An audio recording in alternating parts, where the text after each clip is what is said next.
여러분, 김영석입니다. 우리는 인간관계에서 자주 같은 벽에 부딪힙니다.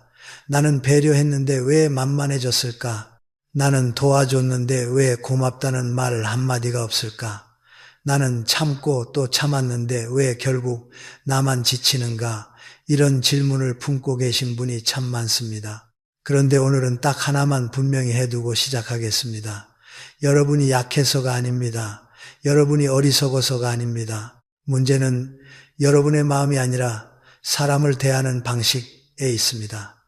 사람은 마음만으로 움직이지 않습니다. 마음이 아무리 좋아도 방식이 서툴면 존중은 사라지고 관계는 기울어집니다. 특히 나이가 들수록 우리는 더 조심스러워집니다. 괜히 말 잘못해서 관계 망치면 어떡하지?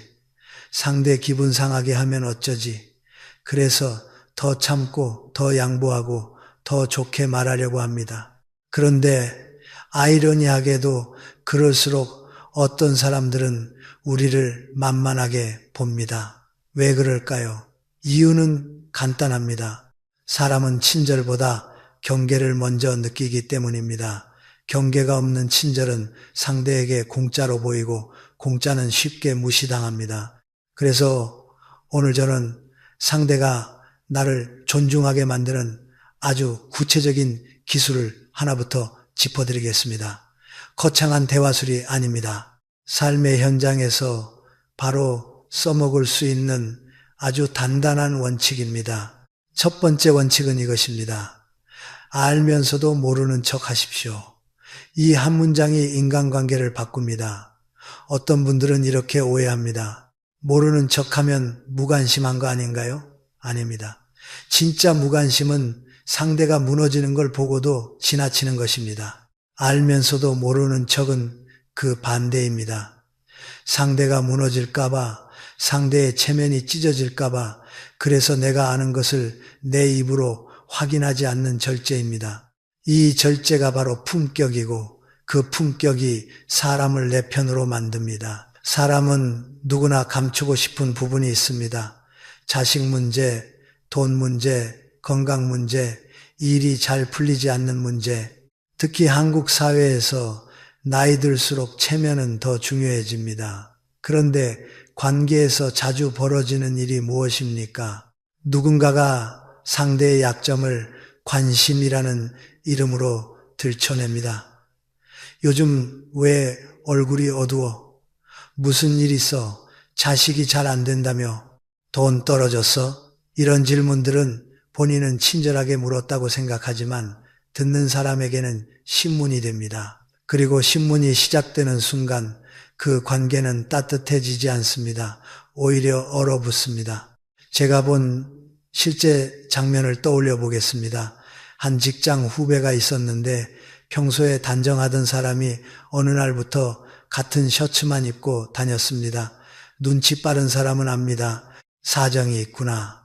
그런데 어떤 선배가 점심시간에 웃으며 큰 소리로 묻더군요. 너 요새 왜 맨날 그 옷만 입어? 빨래할 시간이 없어?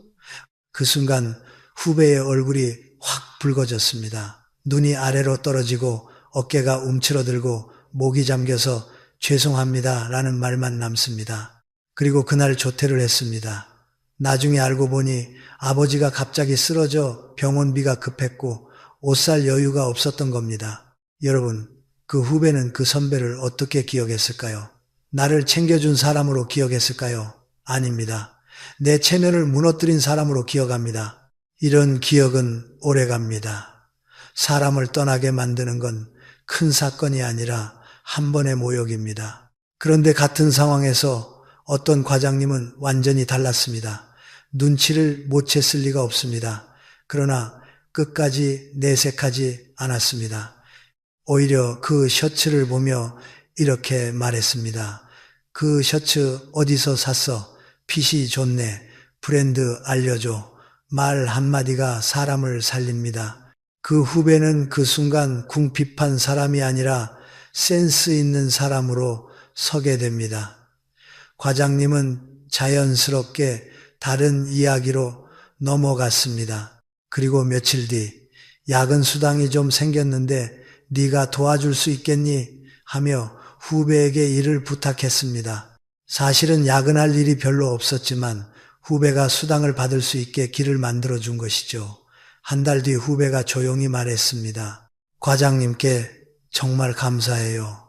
그때 아무 말 안 하시고 기다려 주셨어요. 여러분, 이게 핵심입니다. 사람은 돈을 준 사람보다 체면을 지켜준 사람을 먼저 고맙게 여깁니다. 경로당이나 동네 모임에서도 똑같습니다.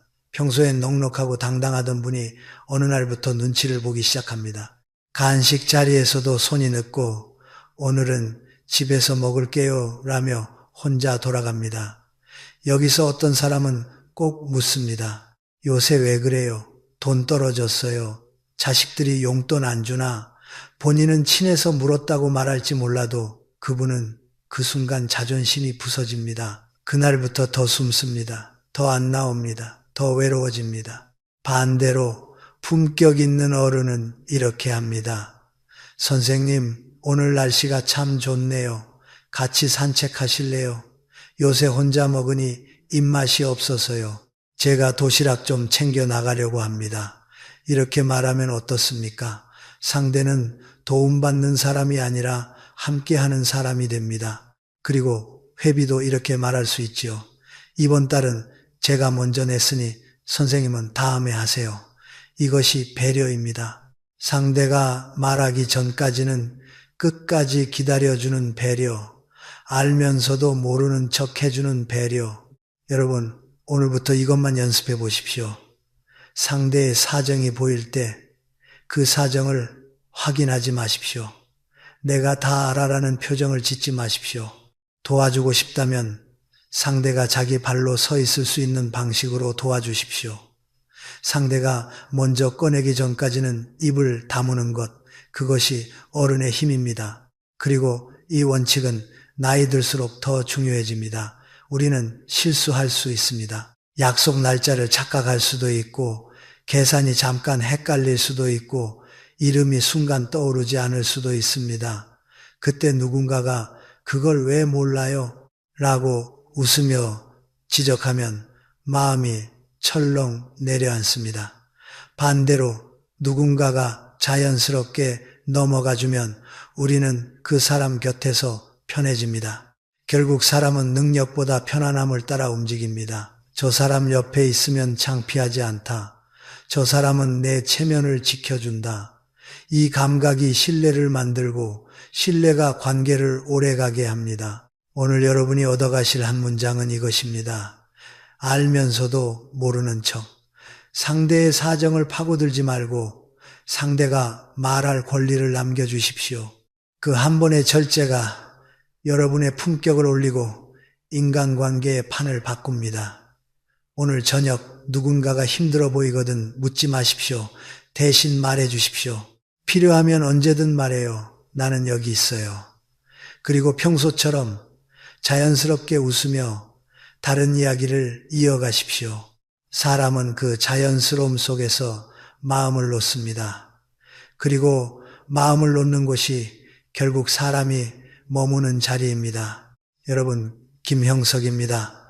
사람을 편하게 만드는 두 번째 척은 의외로 간단합니다. 아무리 궁금해도 캐묻지 않는 것, 관심 없는 척입니다. 여기서 말하는 관심 없는 척은 냉정함이 아닙니다. 무심함도 아닙니다. 오히려 상대의 마음을 지켜주는 아주 고급스러운 배려입니다.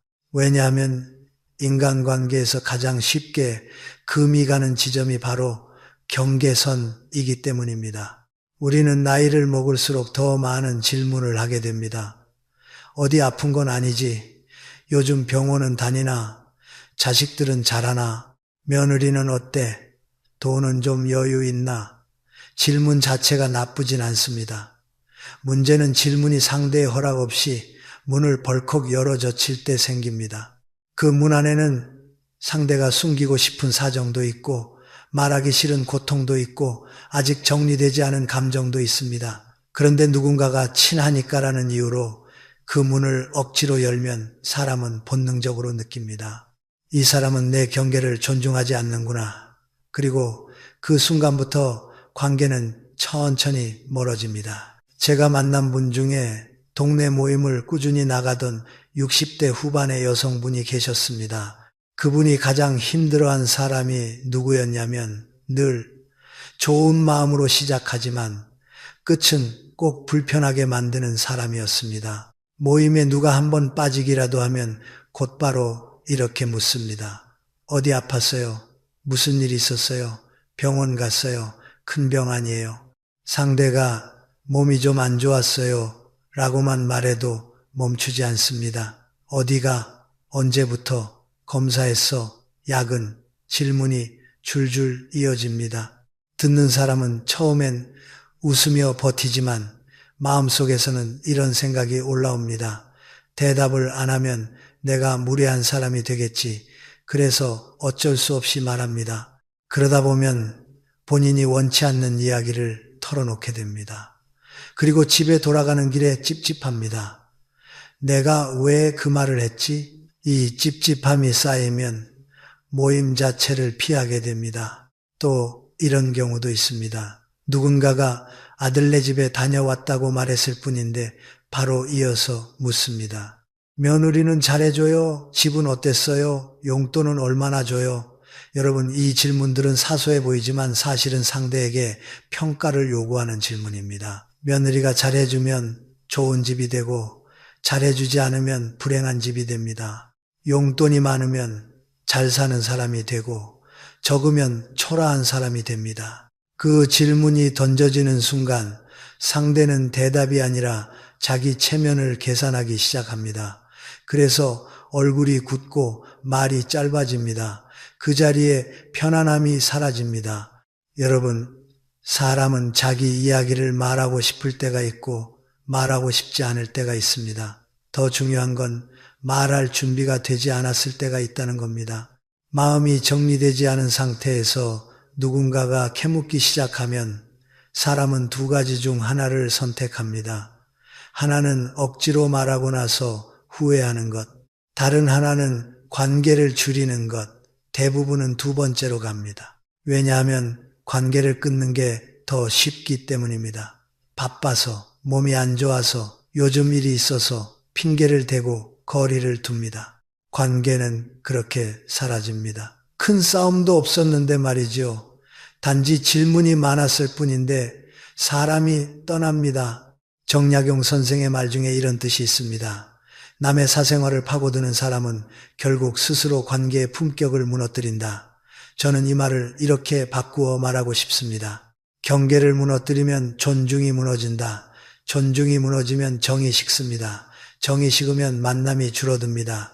만남이 줄면 결국 남는 건 외로움뿐입니다. 그러니 우리는 이제 질문을 줄이는 훈련을 해야 합니다. 그리고 그 훈련의 핵심이 바로 관심 없는 척입니다. 그렇다면 실제로 어떻게 해야 할까요? 많은 분들이 여기서 막힙니다. 아니, 궁금한데 어떻게 참아요? 상대가 힘들어 보이면 물어봐야 하지 않나요? 물어볼 수 있습니다. 하지만 방식이 있어야 합니다. 핵심은 정보를 얻으려는 질문이 아니라 공간을 주는 말이어야 합니다. 예를 들면 이렇게 말하는 겁니다. 요즘 좀 힘들어 보여서 마음이 쓰이네요. 말하고 싶을 때, 편할 때 이야기해요. 괜찮으면 같이 밥 한 끼 해요. 말은 안 해도 돼요. 필요하면 언제든 연락해요. 나는 듣고 있을게요. 여기에는 공통점이 있습니다. 답을 강요하지 않습니다. 상대가 말할 권리를 갖게 합니다. 사람은 강요받는 순간 마음을 닫지만 선택권이 주어지면 마음이 열립니다. 이것이 관계의 원리입니다. 또 하나의 실전 기술이 있습니다. 캐묻지 않되 함께 있어주는 기술입니다. 힘들어 보이는 친구를 만나면 우리는 자꾸 사건의 원인을 알고 싶어 합니다. 그런데 진짜 필요한 건 원인 파악이 아니라 동행입니다. 그저 옆에 앉아 차를 마시고 날씨 이야기, 음식 이야기, 손주 이야기 같은 가벼운 이야기로 숨을 쉬게 해주는 겁니다. 그리고 그 사람이 스스로 말할 때까지 기다리는 겁니다. 이 기다림이 어렵습니다. 하지만 바로 그 기다림이 상대에게는 이렇게 들립니다. 이 사람은 내 마음을 함부로 뜯어보지 않는구나. 그 믿음이 생기면 결국 그 사람이 먼저 말합니다. 여러분, 관심 없는 척은 인간관계에서 가장 오해받는 표현입니다. 어떤 분은 이것을 차갑다고 생각합니다. 그러나 저는 반대로 말합니다.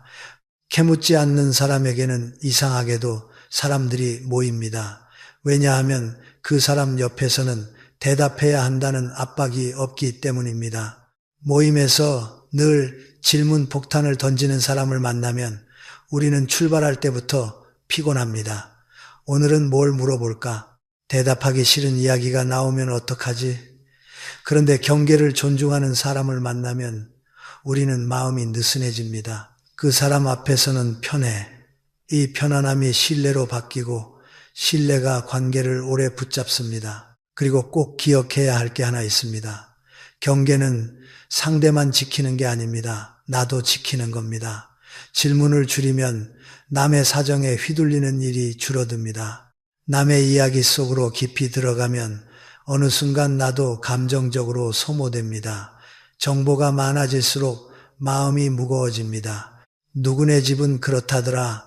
누구는 병이 있다더라.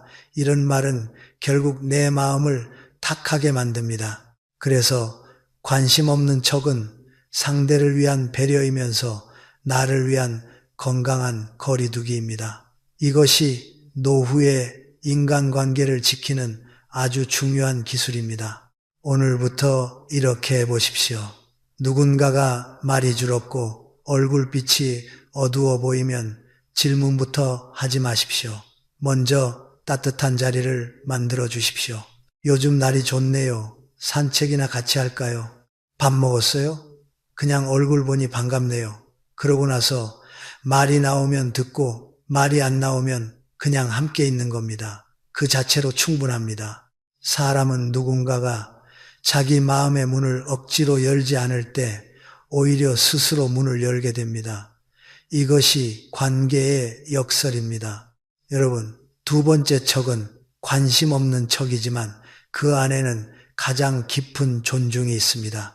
답을 요구하지 않는 관심, 설명을 강요하지 않는 배려. 그 품격이 쌓이면 여러분은 누구를 만나도 편안한 사람이 됩니다. 그리고 사람들은 결국 편안한 사람을 자기 편으로 삼습니다.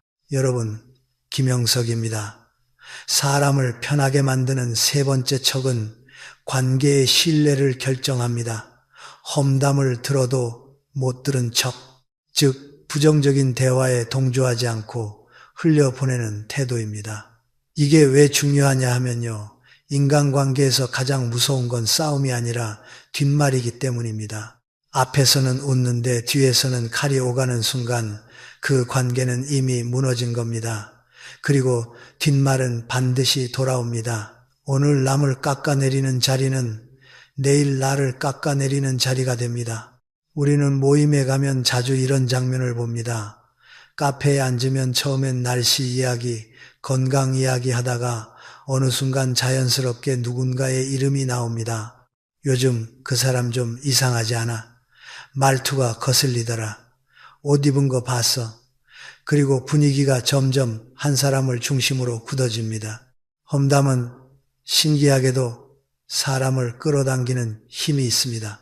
잠깐은 재미있고 잠깐은 속이 시원한 것 같고 우리끼리만 아는 비밀처럼 느껴지기 때문입니다. 하지만 그건 달콤한 독입니다. 한번 마시면 습관이 됩니다. 그리고 습관이 되면 그 모임은 결국 신뢰가 없는 모임으로 변합니다. 어떤 분이 제게 이런 말을 했습니다. 교수님, 모임만 다녀오면 기운이 빠져요. 저는 그 말 속에서 답을 봅니다. 기운이 빠지는 모임의 공통점이 있습니다. 남을 이야기하는 시간이 길다는 겁니다. 남의 흉을 보는 자리에서는 웃음이 나오지만 그 웃음은 따뜻한 웃음이 아닙니다. 사람을 데워주는 웃음이 아니라 사람을 차게 만드는 웃음입니다. 그래서 집에 돌아오면 마음이 탁해지고 어딘가 찝찝해집니다. 그게 신호입니다. 여기는 오래 머물 자리가 아니다. 여기서 중요한 질문이 생깁니다. 그런 자리에서 저는 어떻게 해야 합니까? 많은 분들이 두려워합니다. 맞장구 안 치면 분위기가 깨질까 봐요. 괜히 튀면 나만 이상해 보일까 봐요. 같이 욕해야 내 편이 되는 것 같아서요. 그런데 여러분, 이건 착각입니다. 험담에 동조해서 얻는 편은 진짜 내 편이 아닙니다. 그건 함께 욕할 때만 내 편인 사람들입니다. 그런 사람들은 내 앞에서 웃어도 내 뒤에서 반드시 나를 이야기합니다. 왜냐하면 그들의 관계 방식이 함께 누군가를 깎아내리며 결속하는 방식이기 때문입니다. 오늘의 대상이 A라면 내일의 대상은 B가 되고 그 다음은 나입니다. 이건 거의 법칙처럼 돌아갑니다. 제가 기억하는 사례가 하나 있습니다. 동네 모임에서 한 사람이 다른 사람을 험담하기 시작했습니다. 요즘 보니까 좀 이상해. 나이 값을 못해. 분위기가 그쪽으로 쏠립니다. 그리고 누군가가 옆 사람에게 묻습니다. 너도 그렇게 생각하지? 이때 많은 분들이 무너집니다. 동조하지 않으면 눈치 없는 사람이 될까봐 그래서 억지로 고개를 끄덕입니다. 그런데 그 한 번의 끄덕임이 무엇을 의미하는지 아십니까? 그 순간부터 나는 뒷말의 공범이 됩니다. 나는 아무 말 안 했다고 생각하지만 그 자리에서 고개를 끄덕인 것만으로도 충분합니다. 뒷말은 원래 그렇게 번집니다. 그때 너도 인정했잖아. 이런 말로 사람을 묶어버립니다. 그런데 정말 품격 있는 사람은 다르게 움직입니다. 동조하지 않습니다. 그렇다고 정면으로 그런 말 하지 마세요라고 분위기를 깨지도 않습니다. 왜냐하면 그건 또 다른 싸움을 만들 수 있기 때문입니다. 대신 흘려보냅니다. 듣고도 못 들은 척 하는 겁니다. 방법은 생각보다 단순합니다. 첫째, 짧게 모르는 척합니다. 글쎄요, 저는 잘 모르겠는데요. 이 한마디면 충분합니다. 길게 설명하지 마십시오. 길게 설명하는 순간 토론이 됩니다. 토론이 되면 전쟁이 됩니다. 짧게 담담하게 나는 그 게임에 참여하지 않겠다는 신호만 주면 됩니다. 둘째, 화제를 바꾸십시오. 그나저나 다음 모임 장소는 정했나요?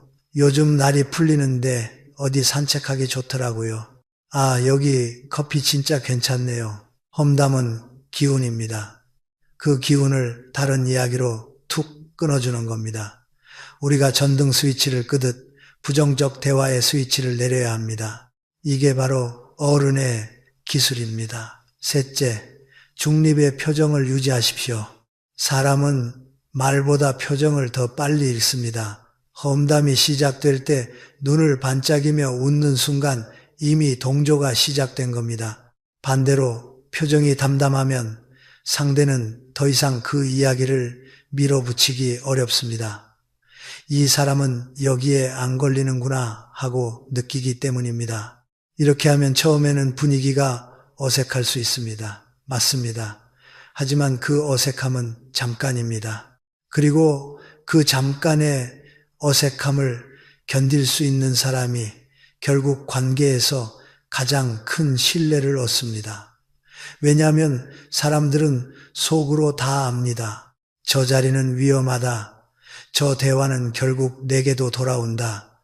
그런데도 그 자리에 앉아 동조하는 이유는 용기가 없어서입니다. 그러니 누군가 한 명이라도 흘려보내는 사람이 있으면 나머지 사람들도 마음속으로 안도합니다. 아, 이제 그만해도 되겠다. 그래서 어색함은 곧 사라지고 모임은 다시 정상으로 돌아옵니다. 여러분, 험담에 동조하지 않는 사람에게는 어떤 이미지가 생길까요? 저 사람은 말을 함부로 하지 않는다. 저 사람은 내 이야기도 밖에 가서 떠들지 않겠다. 바로 그 믿음이 생깁니다. 그리고 그 믿음이 쌓이면 여러분은 모임에서 가장 안전한 사람이 됩니다. 사람은 결국 안전한 사람에게 마음을 엽니다.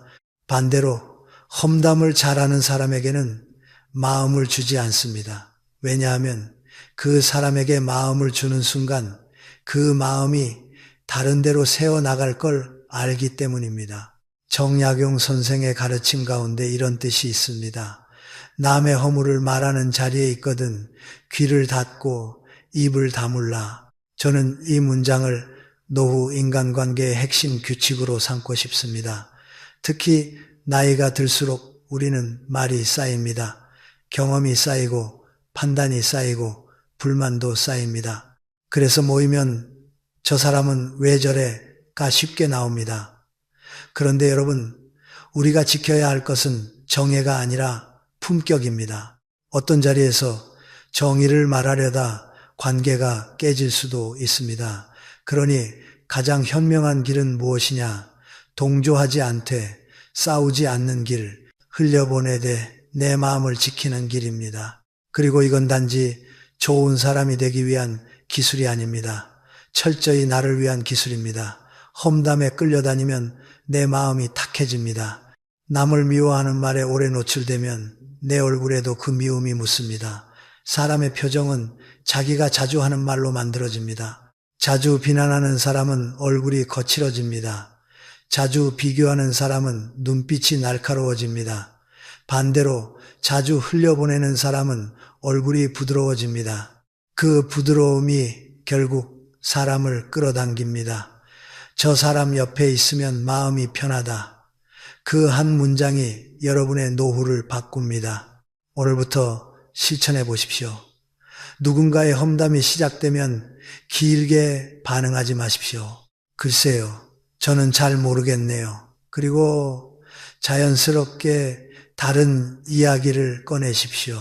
커피 이야기, 날씨 이야기, 다음 모임 이야기.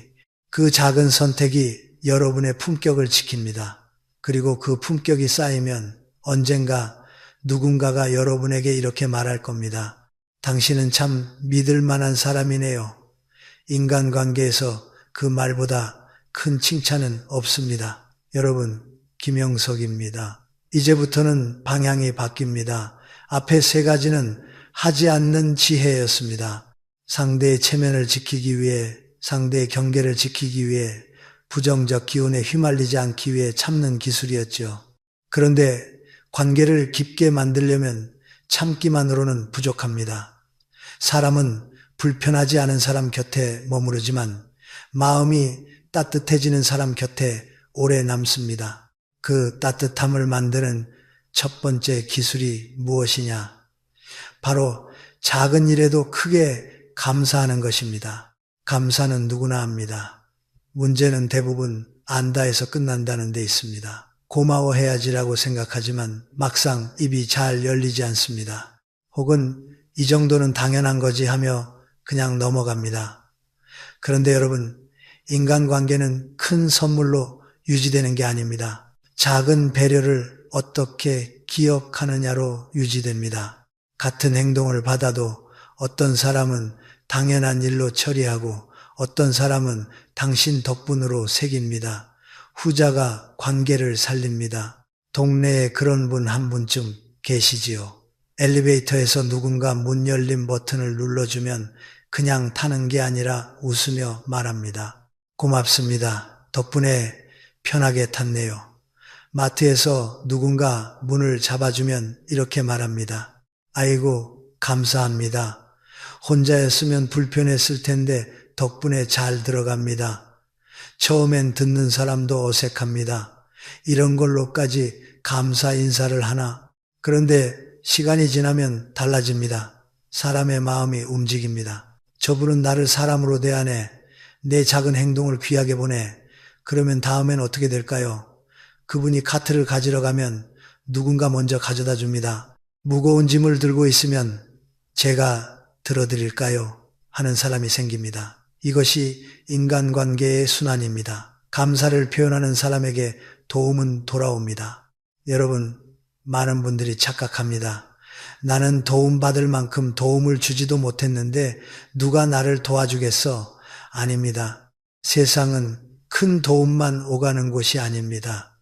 우리는 작은 도움으로 하루를 살아갑니다. 길을 비켜주는 것, 문을 잡아주는 것, 미소를 건네는 것, 말 한마디를 따뜻하게 하는 것, 이런 것들이 모여서 하루가 덜 거칠어집니다. 그런데 그 작은 도움을 별거 아닌 것으로 취급하면 사람도 나를 별거 아닌 사람으로 대하기 쉽습니다.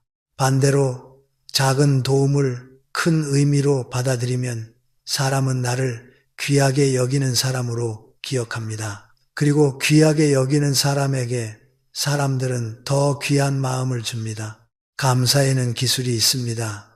그냥 고마워 한마디만 던지고 끝내는 것과 상대의 마음을 살리는 감사는 다릅니다. 가장 좋은 감사는 세 가지 요소가 들어갑니다. 첫째, 상대의 행동을 구체적으로 말하기. 문 잡아 주셔서요. 기다려 주셔서요. 전화해 주셔서요. 둘째, 그 덕분에 내가 편해졌다는 결과를 말하기. 덕분에 편하게 들어왔어요. 덕분에 마음이 놓였어요. 덕분에 일이 수월했어요. 셋째, 상대의 마음을 인정하기. 바쁘실 텐데도요. 신경 써주셔서요. 챙겨주셔서요. 예를 들어 친구가 병원 갈 때 차로 데려다 줬다고 합시다. 친구는 그쪽에 볼 일 있어서 라고 말합니다. 여기서 많은 사람은 그래 고마워 하고 끝냅니다. 물론 나쁘지 않습니다. 하지만 관계를 깊게 만드는 감사는 이렇게 말할 수 있습니다. 정말 고마워. 네가 시간 내준 거잖아.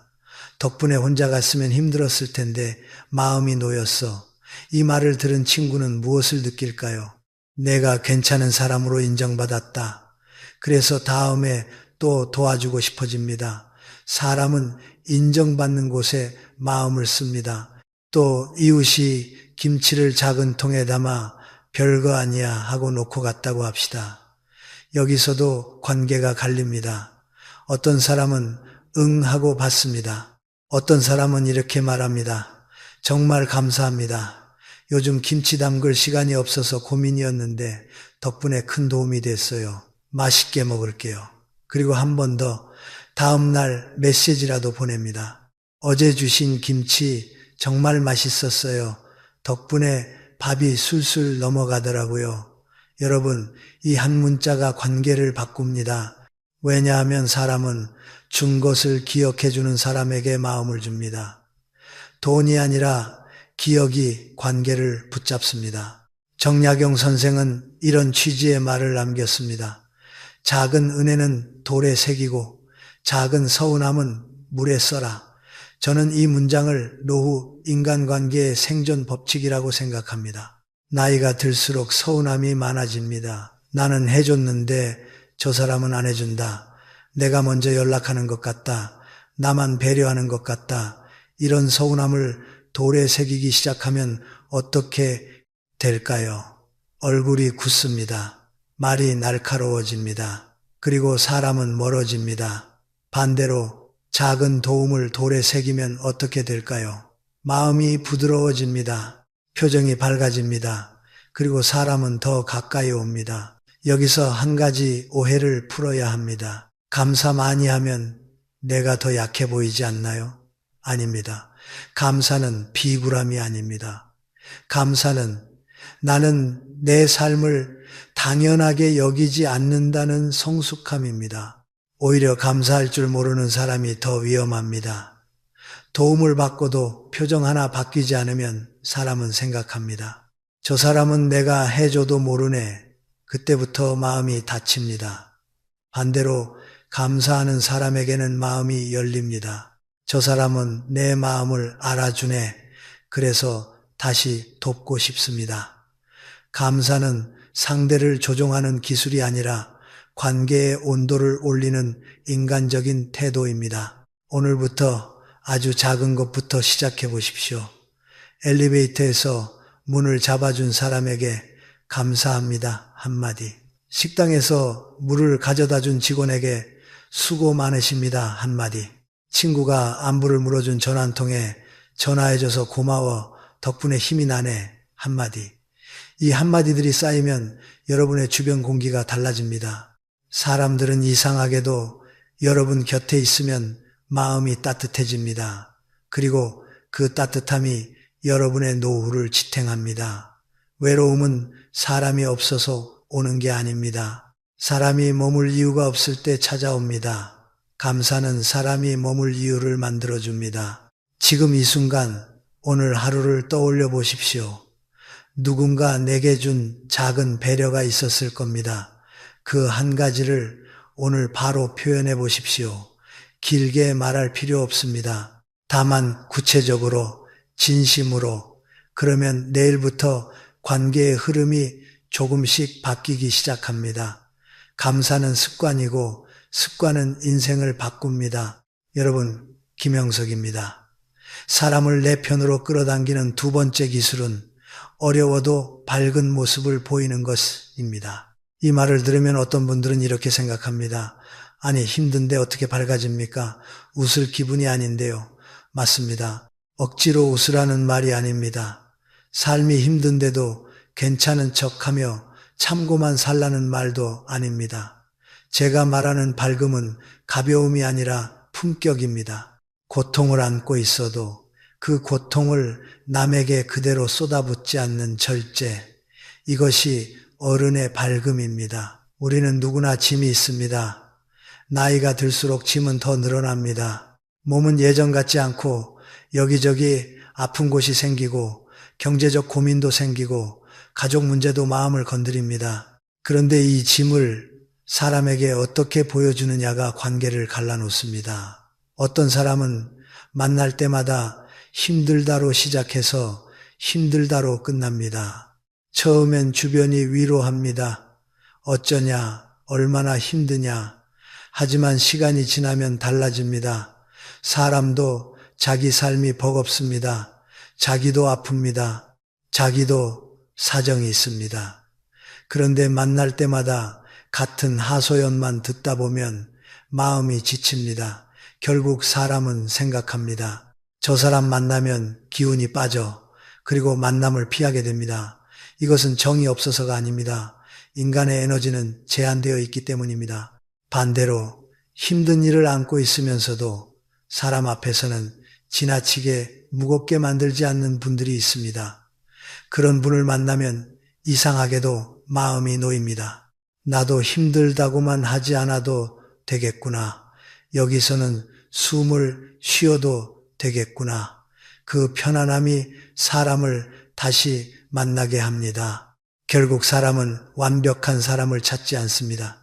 함께 있어도 숨 막히지 않는 사람을 찾습니다. 제가 기억하는 한 어르신이 있습니다. 70대 초반의 남성분인데 동네에서 인기가 참 많았습니다. 그분의 삶이 편했을까요? 전혀 아닙니다. 몇 해 전에 아내를 먼저 떠나보냈고 무릎이 좋지 않아 계단 오르는 것도 쉽지 않았습니다. 경제적으로도 넉넉하다고 말할 수 없었습니다. 그런데 그분을 만나면 사람들이 기분이 좋아졌습니다. 왜냐하면 그분은 안부를 묻는 말에 이렇게 답하셨습니다. 그럭저럭 지냅니다. 나이 먹으면 다 어디 하나씩 아픈 거 아니겠어요? 그래도 걸어 다닐 수 있으니 감사하지요. 이 한 문장 안에 뭐가 들어있습니까? 현실을 부정하지 않습니다. 안 아프다라고 거짓말하지 않습니다. 그러나 현실에 눌려서 분위기를 짓누르지도 않습니다. 현실을 인정하면서 마음을 가볍게 놓는 태도가 있습니다. 그게 바로 품격입니다. 반면에 같은 동네에 어떤 분은 만날 때마다 이 말만 합니다. 무릎이 너무 아파. 병원 가도 소용없어. 혼자 사니까 밥도 귀찮아. 세상이 각박해. 처음에는 다들 들어줍니다. 그런데 시간이 지나면 사람들의 표정이 바뀝니다. 위로의 말이 줄어듭니다. 왜냐하면 위로는 변화의 가능성이 있을 때 힘을 발휘합니다. 그런데 만날 때마다 똑같은 하소연만 반복되면 듣는 사람은 무력해집니다. 내가 해줄 말이 없다. 그때부터 사람은 회피합니다. 안 만나게 됩니다. 그리고 결국 남는 건 더 큰 외로움입니다. 여기서 악순환이 시작됩니다. 외로우니 더 하소연하고 더 하소연하니 사람들이 더 멀어지고 더 멀어지니 더 외롭습니다. 노후에 가장 무서운 건 경제가 아니라 이 악순환입니다. 여러분, 우리는 여기서 한 가지를 분명히 해야 합니다. 밝음은 감정 숨기기가 아닙니다. 밝음은 감정 통제입니다. 힘든 이야기를 절대 하지 말라는 말이 아닙니다. 필요하면 털어놓을 수 있습니다. 다만 중요한 기준이 있습니다. 만날 때마다 내 고통을 상대에게 전부 맡기지 말라는 겁니다. 상대도 살아가는 사람이기 때문입니다. 친구는 상담사가 아닙니다. 가족도 감정 쓰레기통이 아닙니다. 관계는 서로 숨을 쉬게 해줘야 오래 갑니다. 그럼 어떻게 해야 합니까? 실전으로 들어가 보겠습니다. 안부를 묻는 사람이 있을 때 우리는 두 가지를 선택할 수 있습니다. 첫 번째 선택, 나 요즘 정말 힘들어. 아픈 얘기만 해도 끝이 없어. 두 번째 선택, 몸은 좀 불편한데 그래도 요즘 날씨가 좋아서 마음은 괜찮아. 너는 어때? 둘 다 사실일 수 있습니다. 그런데 두 번째가 관계를 살립니다. 왜냐하면 두 번째는 내 현실을 인정하면서도 대화를 함께로 돌리기 때문입니다. 사람은 상대의 삶이 궁금할 때 연결감을 느낍니다. 내가 내 이야기만 하면 대화는 독백이 됩니다. 독백은 결국 상대를 지치게 합니다. 반대로 내가 조금 가볍게 말하고 상대에게도 숨 쉴 자리를 주면 대화는 교류가 됩니다. 교류는 사람을 살립니다. 정약용 선생이 남긴 태도 중 이런 뜻이 있습니다. 법과 원칙 앞에서는 무겁되 사람을 대할 때는 가벼워져라. 저는 이 문장을 이렇게 해석합니다. 세상 일은 진지하게 살되 사람에게는 무거운 짐을 들이밀지 말라. 사람을 만나는 자리에서 내 고통을 증명하려 들면 관계는 금방 닳습니다. 반대로 고통이 있어도 사람 앞에서는 조금 가벼워질 수 있는 여유가 있으면 그 여유가 사람을 모이게 합니다. 여기서 또 중요한 포인트가 있습니다. 밝음은 위선이 아니라 희망의 신호라는 겁니다. 사람은 본능적으로 도와주면 다시 일어설 사람에게 손을 내밉니다. 반대로 도와줘도 계속 무너질 사람에게는 점점 손을 거둡니다. 냉정한 말처럼 들릴 수 있지만 현실입니다. 그러니 우리가 밝게 보이는 것은 남을 속이는 게 아니라 내가 다시 일어설 의지가 있다는 표시입니다. 그래서 밝은 사람에게 귀인이 옵니다. 귀인은 완벽한 사람에게 오지 않습니다. 저 사람은 도와주면 다시 걸어갈 사람이다라는 신뢰가 생길 때 옵니다. 그렇다면 오늘부터 바로 적용할 수 있는 작은 규칙을 드리겠습니다. 만남의 첫 3분, 불평을 꺼내지 마십시오. 처음부터 무거운 이야기로 시작하면 그 만남 전체가 무거워집니다. 힘든 이야기를 하더라도 비율을 정하십시오. 힘든 이야기 30%, 괜찮은 이야기 70%. 괜찮은 이야기가 뭐가 있습니까? 손주의 한마디, 날씨, 산책, 맛있는 음식, 작은 감사 이런 것들입니다. 마지막 1분은 꼭 가벼운 말로 닫으십시오. 그래도 오늘 얼굴 보니 좋다. 다음에 또 보자. 고마워. 이야기하니 마음이 좀 낫네. 이런 말이 다음 만남을 남깁니다. 여러분, 노후의 인간관계는 누가 나를 필요로 하느냐의 문제가 아닙니다. 누가 나와 함께 있고 싶어 하느냐의 문제입니다. 사람들은 좋은 말, 따뜻한 말이 있는 자리로 갑니다. 그리고 그 자리의 중심에는 대개 한 사람이 있습니다. 힘든 일을 안고 있으면서도 그 힘든 일을 상대에게 칼처럼 던지지 않는 사람, 아픔을 인정하되 아픔으로만 세상을 보지 않는 사람, 그 사람이 분위기를 만들고 그 분위기가 사람을 부릅니다. 오늘 여러분이 해보실 과제는 간단합니다. 누군가가 요즘 어때? 라고 물으면 한 번만 이렇게 답해 보세요. 몸은 좀 불편하지만 그래도 오늘은 괜찮아. 내 목소리 들으니 좋다. 이 말 한마디가 관계의 기류를 바꿉니다. 그리고 여러분 자신도 느끼게 될 겁니다. 밝음은 남을 위한 서비스가 아니라 내 마음을 살리는 선택이라는 것을요. 여러분, 김영석입니다. 사람을 내 편으로 끌어당기는 세 번째 기술은 아주 분명합니다. 상대방 이야기에 진짜 관심을 보이는 것. 다시 말해 경청을 넘어서 궁금해하는 태도입니다. 많은 분들이 나는 말을 잘 못해서 인간관계가 어렵다고 하십니다. 그런데 제가 오랫동안 사람을 관찰하며 내린 결론은 반대입니다. 관계를 만드는 힘은 말솜씨가 아니라 듣는 태도에서 나옵니다. 말 잘하는 사람보다 들어주는 사람이 오래 남습니다. 특히 나이가 들수록 그 차이는 더 커집니다. 왜냐하면 사람은 나이 들수록 내 이야기를 들어줄 사람이 줄어들기 때문입니다. 여러분도 느끼실 겁니다. 젊을 때는 누가 내 말을 들어주지 않아도 바쁘게 살며 지나갑니다. 그런데 어느 순간부터는 하루에 제대로 내 말을 들어주는 사람이 한 명도 없을 때가 생깁니다.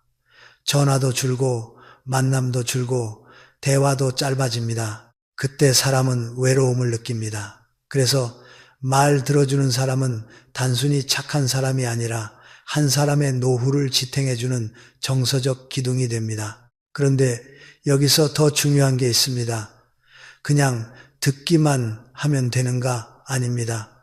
듣는 척만 하는 사람이 있습니다. 고개만 끄덕이고 그래 하다가 금방 자기 얘기로 넘어갑니다. 상대는 바로 압니다. 이 사람은 내 얘기를 처리하고 있구나. 그때 마음이 다칩니다. 반대로 진짜 관심이 있는 사람은 다릅니다. 반응이 다르고 질문이 다르고 눈빛이 다릅니다. 그리고 그 차이를 만드는 핵심이 바로 궁금해함입니다. 그래서 그 다음엔 그때 마음이 어땠어? 이런 질문이 상대의 마음을 열어줍니다. 어떤 분은 이런 경험을 하셨을 겁니다. A라는 친구를 만나면 시간이 빨리 갑니다. B라는 친구를 만나면 시간이 멈춘 것 같습니다. 왜 그럴까요? B는 내 이야기를 듣지 않고 늘 자기 이야기만 합니다. 손주 이야기, 건강 이야기, 집안 이야기, 끝이 없습니다. 처음에는 그래, 손주 귀엽지 하다가도 결국 마음속에서 이런 생각이 듭니다. 내 이야기는 할 틈이 없네. 사람은 자기 이야기를 못하면 관계에서 존재감을 잃습니다. 존재감이 잃어지면 그 관계는 의무가 됩니다. 의무가 되면 만남은 줄어듭니다. 반대로 A는 다릅니다. 내 이야기를 꺼내면 이렇게 묻습니다. 정말 그래서 어떻게 됐어? 그 말 들었을 때 기분이 어땠어? 그럼 지금은 좀 나아졌어. 그러면 나는 더 말하게 됩니다. 말하면서 마음이 풀립니다. 그리고 집에 돌아오는 길에 이런 생각이 듭니다. 오늘 만남이 좋았다. 여러분, 인간관계는 이 한 문장으로 결정됩니다. 만나고 나서 마음이 가벼워지는가, 무거워지는가, 마음을 가볍게 만드는 가장 확실한 기술이 바로 내 이야기를 의미 있게 들어주는 것입니다. 정약용 선생의 가르침에도 이런 뜻이 있습니다. 듣는 것이 말하는 것보다 귀하다. 저는 이 문장을 이렇게 덧붙이고 싶습니다. 듣되 궁금해하라. 왜냐하면 궁금해하는 순간 상대는 느낍니다. 내 이야기가 가치가 있구나. 사람은 가치 있게 여겨지는 곳에 마음을 둡니다. 그래서 궁금해하는 사람 곁으로 다시 가고 싶어집니다. 그렇다면 실전으로 들어가 보겠습니다. 우리가 상대 이야기에 관심을 보일 때 자주 하는 실수가 있습니다. 첫째, 너무 빨리 조언부터 합니다. 그건 이렇게 해야지. 내가 해봐서 아는데. 조언은 좋은 의도지만 때로는 상대의 감정을 무시합니다. 사람은 해결책보다 먼저 공감을 원합니다. 둘째, 상대 이야기를 내 이야기로 바꿉니다. 아, 그거 나도 그랬어 하고 바로 내 경험을 길게 말합니다. 그러면 대화의 주인이 바뀝니다. 상대는 들어주러 왔는데 내가 말하는 사람이 됩니다. 셋째, 질문이 신문이 됩니다. 왜 그랬어? 어떻게 그렇게 했어? 그건 네가 잘못한 거 아니야? 이런 질문은 상대를 방어하게 합니다. 마음이 다칩니다. 그러니 우리는 질문의 방향을 바꿔야 합니다. 캐묻는 질문이 아니라 열어주는 질문이어야 합니다. 예를 들면 이런 겁니다. 그때 속이 많이 상했겠네. 그 상황에서 참 애썼다. 지금은 마음이 좀 괜찮아? 더 이야기하고 싶으면 해도 돼. 나는 듣고 있어. 이 말들은 상대를 안전하게 만듭니다. 안전해지면 말이 나옵니다. 말이 나오면 관계가 깊어집니다. 그리고 아주 효과적인 작은 기술이 하나 있습니다. 상대가 말한 단어를 다시 받아주는 것입니다. 예를 들어 친구가 요즘 텃밭이 재밌더라 라고 말하면 이렇게 받아주는 겁니다. 텃밭이 재밌다 했지? 뭐가 제일 재밌어? 그럼 어떤 채소부터 시작했어? 요즘 날씨엔 뭐가 잘 자라? 이렇게 질문하면 상대는 신이 납니다. 그 사람에게 텃밭은 단순한 취미가 아니라 요즘 삶의 기쁨일 수 있습니다. 그 기쁨을 함께 키워주는 사람이 곧 좋은 사람입니다. 우리는 자꾸 큰 이야기를 하려 합니다. 인생 철학, 큰 조언, 무거운 메시지. 그런데 관계는 오히려 작은 관심에서 깊어집니다. 상대가 좋아하는 것, 요즘 집중하는 것, 가장 자주 떠올리는 것, 그걸 궁금해해 주는 것이 관계를 살립니다. 또 하나, 상대의 이야기를 들을 때 반응이 중요합니다. 그래 한마디로 끝내지 마십시오. 반응은 크게 할수록 좋습니다. 와, 정말 그랬구나. 그건 쉽지 않았겠다. 대단하네. 이런 반응은 상대에게 에너지를 줍니다. 특히 50, 60대 이후에는 누군가에게 칭찬받을 일이 줄어듭니다. 직장에서도 가정에서도 수고했어라는 말이 사라집니다. 그러니 내 반응 하나가 상대를 살립니다. 사람은 반응이 좋은 곳에서 살아납니다. 여러분, 여기서 중요한 질문이 하나 있습니다. 그런데 상대 이야기가 너무 지루하면요? 솔직히 그럴 때가 있습니다. 손주 이야기만 몇 번 반복되면 지루할 수 있습니다. 같은 건강 이야기만 하면 피곤할 수 있습니다. 그런데 여기서 관점을 하나 바꿔보십시오. 그 이야기의 내용이 지루할지 몰라도 그 이야기의 의미는 지루하지 않을 수 있습니다. 손주 이야기는 내 삶에 기쁨이 있다는 신호일 수 있고 건강 이야기는 불안하다는 신호일 수 있습니다. 그러니 우리는 내용에 끌려가서 지루해하기보다 그 사람 마음을 읽는 쪽으로 옮겨가야 합니다. 그러면 질문도 달라집니다. 손주 이야기만 하는구나가 아니라 요즘 그게 그분의 행복이구나. 이렇게 보면 마음이 부드러워집니다. 마지막으로 한 가지 더 말씀드리겠습니다. 진짜 대화는 내가 말하는 시간이 길 때가 아니라 상대가 말하는 시간이 길 때 만들어집니다. 내가 주인공이 되면 관계는 경쟁이 됩니다. 누가 더 힘들었나? 누가 더 잘났나? 누가 더 올라? 그러나 상대가 말하게 하면 관계는 협력이 됩니다. 내 마음을 이해한다. 내 삶을 존중한다. 이게 쌓이면 결국 어느 날 내가 힘들 때 그 사람이 내 이야기를 들어줄 겁니다. 관계는 빚이 아니라 순환입니다. 내가 준 만큼 돌아옵니다. 내가 들은 만큼 들려옵니다. 오늘부터 실천해 보십시오. 다음 만남에서 내 이야기를 줄이고 상대에게 질문을 하나 더 하십시오. 그래서 그 다음엔 그때 기분이 어땠어? 요즘 뭐가 제일 즐거워? 이 질문 하나가 상대의 얼굴을 밝힙니다. 그리고 그 밝아진 얼굴이 다시 여러분을 향해 웃습니다. 그렇게 사람은 내 편이 됩니다. 무슨 말로? 큰 약속으로? 아닙니다. 내 이야기를 귀하게 들어준 사람이라는 기억으로 내 편이 됩니다. 여러분, 김영석입니다. 이제 중요한 결론으로 들어가야 합니다. 오늘 우리가 이야기한 것은 결국 6가지입니다. 그런데 자세히 보면 6가지는 서로 따로 노는 기술이 아닙니다. 한 문장으로 묶입니다. 상대가 편하도록 먼저 배려하는 태도입니다.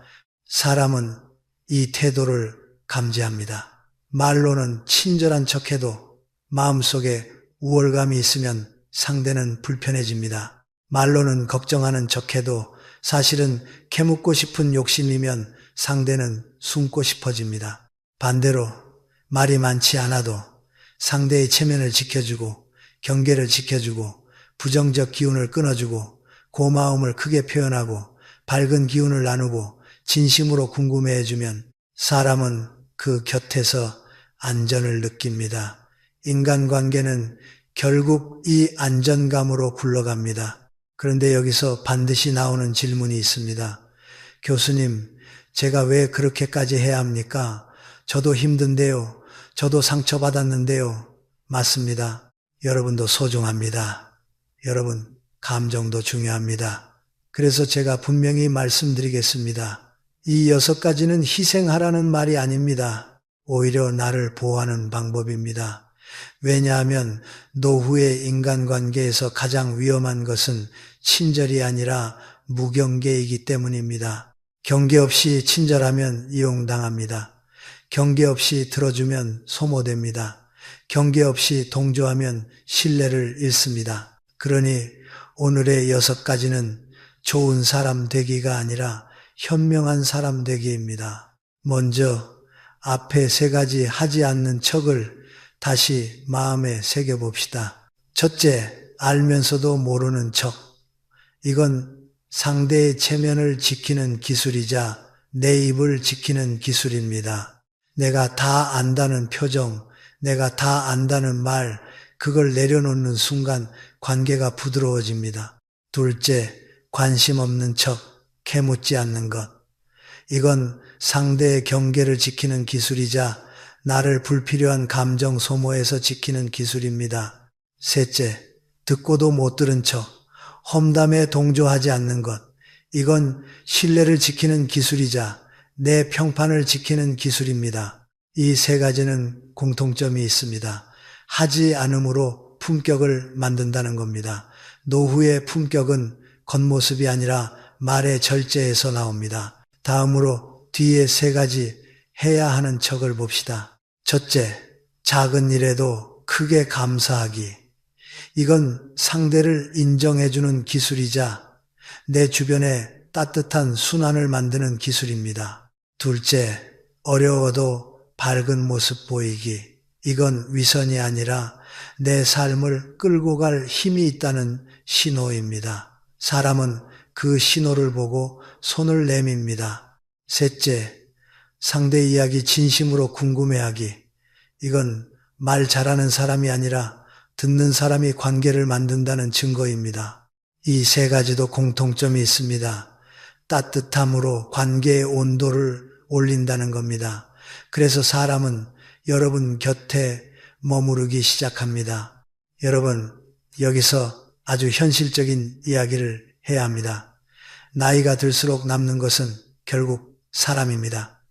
권력도, 돈도, 명예도 어느 순간 빛이 바랍니다. 하지만 아플 때 걱정해주는 사람, 외로울 때 찾아와주는 사람, 힘들 때 괜찮냐 한마디 해주는 사람은 남습니다. 그리고 그런 사람이 내 곁에 생기려면 하늘에서 떨어지지 않습니다. 내가 먼저 그런 사람이 되어야 생깁니다. 이건 도덕 교과서가 아니라 삶의 구조입니다. 사람은 자기에게 안전한 사람을 찾고 그 안전한 사람 곁에 머뭅니다. 그래서 오늘은 실행으로 연결해야 합니다. 저는 여러분에게 거창한 목표를 요구하지 않겠습니다. 딱 하루 1가지만 하십시오. 그리고 그 1가지를 습관으로 만드십시오. 습관이 되면 여러분의 평판이 바뀌고 평판이 바뀌면 주변 사람이 바뀌고 주변 사람이 바뀌면 노후가 달라집니다. 하루 1가지 실천 예시를 드리겠습니다. 오늘은 알면서도 모르는 척을 해보십시오. 누군가 난처해 보이면 묻지 말고 체면이 서도록 자연스럽게 넘어가 주십시오. 내일은 관심 없는 척을 해보십시오. 친구의 사정이 궁금해도 캐묻지 말고 말하고 싶을 때 말해라고 공간을 주십시오. 그 다음 날은 듣고도 못 들은 척을 해보십시오. 험담이 나오면 짧게 글쎄요 하고 화제를 돌리십시오. 또 그 다음 날은 감사를 해보십시오. 엘리베이터 문 잡아준 사람에게 혹은 안부 전화준 사람에게 구체적으로 감사하십시오. 또 그 다음 날은 밝은 말을 해보십시오. 요즘 힘들다 대신 그래도 오늘은 괜찮다 한 문장을 섞으십시오. 또 그 다음 날은 궁금해하기를 해보십시오. 상대의 말에 질문 하나를 더하십시오. 그래서 그 다음엔 이렇게만 해도 한 달 뒤 여러분 주변의 공기가 달라져 있을 겁니다. 사람은 변화를 압니다. 그리고 그 변화를 만든 사람에게 마음이 갑니다. 여기서 마지막으로 여러분의 마음을 가볍게 만드는 한 문장을 드리고 싶습니다. 내가 왜 이렇게까지 해야 하나가 아니라 내 노후를 내가 설계한다고 생각하십시오. 인간관계는 감정의 문제가 아니라 노후의 생활 인프라입니다. 병원 갈 때 함께 할 사람, 급한 일에 전화할 사람, 명절에 마음 나눌 사람, 평소에 웃을 사람, 이 모든 것이 인간관계에서 나옵니다. 그러니 관계의 기술은 사치가 아니라 생존입니다. 그리고 그 생존을 가장 품격 있게 만드는 길이 오늘의 6가지 척입니다. 여러분, 한 사람의 마음을 얻는 것은 큰일입니다. 세상을 얻는 것보다 더 어려울 때가 있습니다. 하지만 동시에 작은 배려 하나로도 가능한 일이기도 합니다. 체면을 지켜주고 경계를 지켜주고 험담을 끊고 감사하고 밝게 대하고 궁금해해 주는 것, 결국은 한 가지입니다. 사람을 사람답게 대하는 것. 그 태도를 가진 사람 곁으로 사람은 자연스럽게 모여듭니다. 여러분, 김형석입니다. 이제 마무리로 가겠습니다. 저는 오늘 3가지 척만 하라는 말에서 시작했지만 사실은 6가지를 말씀드렸습니다. 처음 3가지는 하지 않는 척이었고 뒤에 3가지는 해야 하는 척이었습니다. 그런데 여러분, 이것을 기술로만 보면 오래 못 갑니다. 억지로 하면 지칩니다. 나는 왜 이렇게까지 해야 하지 하는 마음이 올라오면 금방 멈춥니다. 그래서 마지막에는 방향을 바꿔야 합니다. 이 6가지는 결국 기술이 아니라 태도입니다. 그리고 그 태도는 한 문장으로 정리됩니다. 내가 편한 것보다 상대가 편한 쪽을 먼저 선택한다. 이게 관계를 바꿉니다. 상대의 체면을 지켜주는 사람 곁에는 사람이 머뭅니다. 상대의 경계를 존중하는 사람 곁에는 마음이 열립니다. 험담을 끊어주는 사람 곁에는 신뢰가 쌓입니다. 작은 일에도 크게 감사하는 사람 곁에는 따뜻함이 돌고 어려워도 밝은 기운을 지키는 사람 곁에는 다시 일어설 희망이 붙고 상대의 이야기를 진심으로 궁금해해주는 사람 곁에는 관계의 뿌리가 깊어집니다. 결국 사람들은 완벽한 사람이 아니라 함께 있어도 마음이 무너지지 않는 사람을 찾습니다. 그 사람이 되면 여러분의 노후는 확실히 달라집니다. 그런데 여기서 한 가지 오해를 풀고 끝내야 합니다. 그러면 나는 늘 참기만 해야 합니까? 아닙니다. 이건 여러분을 약하게 만드는 규칙이 아닙니다.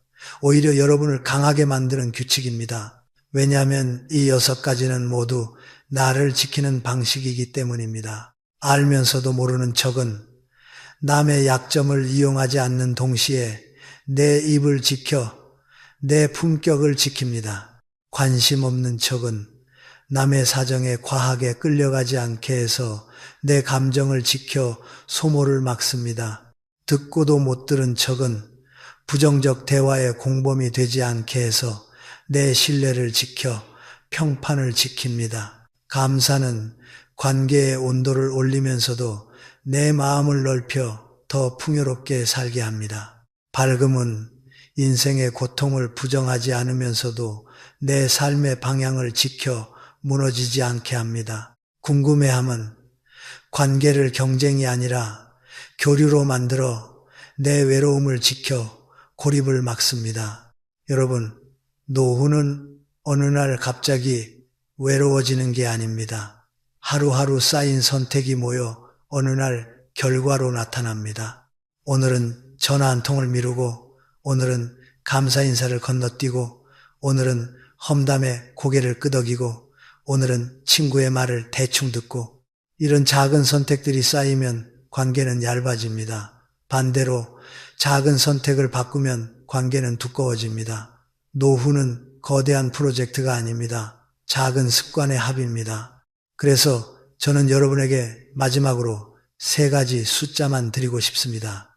이건 오늘부터 바로 할 수 있는 아주 현실적인 실행입니다. 첫째, 하루 1번, 하루에 딱 한 번만 누군가에게 구체적으로 감사하십시오. 고마워요 에서 끝내지 말고 덕분에 뭐가 편했다까지 말해보십시오. 둘째, 만남에서 질문 1개. 대화를 할 때 내 이야기만 하지 말고 상대에게 질문을 하나 더 하십시오. 그래서 그 다음엔 요즘 뭐가 제일 즐거워요? 질문 하나가 사람의 얼굴을 밝힙니다. 셋째, 험담 자리에서 0번, 동조를 0번으로 만드십시오. 고개 끄덕이는 것도 포함입니다. 대신 짧게 글쎄요 하고 화제를 돌리십시오. 그게 여러분을 살립니다. 이 세 가지만 한다해도 주변 반응이 달라집니다. 그리고 그 변화는 마술이 아니라 구조입니다. 사람은 자기를 안전하게 해주는 사람에게 마음을 주고 마음이 가는 곳에 시간을 씁니다. 시간이 쌓이면 관계가 됩니다. 여러분, 마지막으로 한 문장만 기억하십시오. 사람의 마음을 얻는 것이 재산을 얻는 것보다 귀하다. 집이 아무리 좋아도 결국 그 집 안에서 나를 찾는 사람이 없으면 쓸쓸합니다. 돈이 아무리 있어도 아플 때 문을 두드리는 사람이 없으면 공허합니다. 반대로 큰 것이 없어도 그 사람은 내 편이라고 말할 수 있는 한 사람이 있으면 인생은 버텨집니다. 그 한 사람은 우연히 생기지 않습니다. 오늘 여러분이 만든 태도에서 생깁니다. 오늘 영상이 여러분에게 부담이 아니라 가벼운 방향이 되었으면 합니다. 다 바꾸려고 하지 마십시오. 딱 하나만 바꾸십시오. 그리고 그 하나를 매일 반복하십시오. 그러면 어느새 여러분은 만나면 마음이 편해지는 사람, 곁에 두고 싶은 사람이 되어 있을 겁니다. 그때 사람들은 여러분을 찾습니다. 그게 노후의 진짜 복입니다. 오늘 내용이 도움이 되셨다면 주변의 인간관계로 힘들어하시는 분께도 조용히 공유해 주십시오. 그리고 여러분 스스로도 오늘부터 한 가지를 실천해 보십시오. 여러분의 하루가 조금 더 따뜻해지기를 바랍니다. 지금까지 김영석이었습니다. 감사합니다.